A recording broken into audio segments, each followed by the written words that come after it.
अगली धारा है बीएनएस की धारा है 306 और आईपीसी की धारा 381, लिपिक या सेवक द्वारा स्वामी के कब्जे में संपत्ति की चोरी।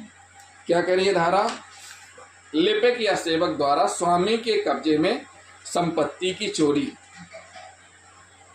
किसी लिपिक या सेवक द्वारा स्वामी के कब्जे में रखी चल संपत्ति या वस्तु की चोरी को भी चोरी का एक गंभीर स्वरूप माना गया है, क्योंकि स्वामी सेवक के संबंध परस्पर विश्वास पर आधारित होने के कारण सेवक को स्वामी की संपत्ति की चोरी करने के अधिक अवसर उपलब्ध होते हैं।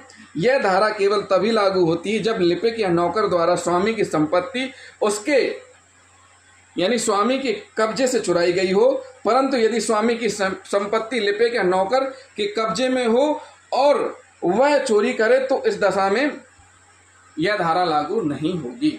इसके लिए अलग प्रावधान है।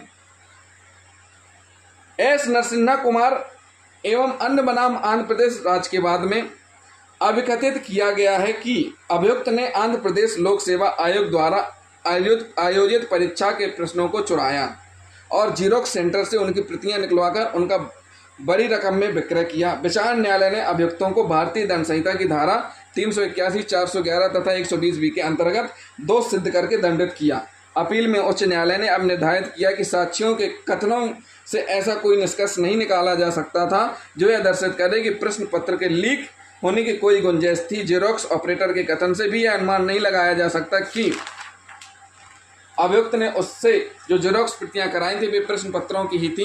अन्वेषण अधिकारी का भी परीक्षण नहीं कराया गया था। इस प्रकार के मामले में अन्वेषण अधिकारी का परीक्षण आवश्यक होता है, क्योंकि वही ऐसा व्यक्ति होता है जो संपूर्ण घटनाक्रम पर प्रकाश डालने की स्थिति में होता है। अभियुक्त से भी कोई प्रश्न पत्र बरामद नहीं हुआ, अतः अभियुक्त की दोष सिद्धि तथा दंडादेश को अपास्त किया गया तथा उन्हें दोष मुक्त कर दिया गया। तो साथियों, ये हुई बीएनएस की धारा 306 जो कि आईपीसी की धारा 381 के समरूप है। लिपिक या सेवक द्वारा स्वामी के कब्जे में संपत्ति की चोरी की जाती है तो उसमें सजा का प्रावधान है 7 वर्ष तक का कारावास, जुर्माना दोनों से दंडित किया जाएगा दोष सिद्ध होने पर।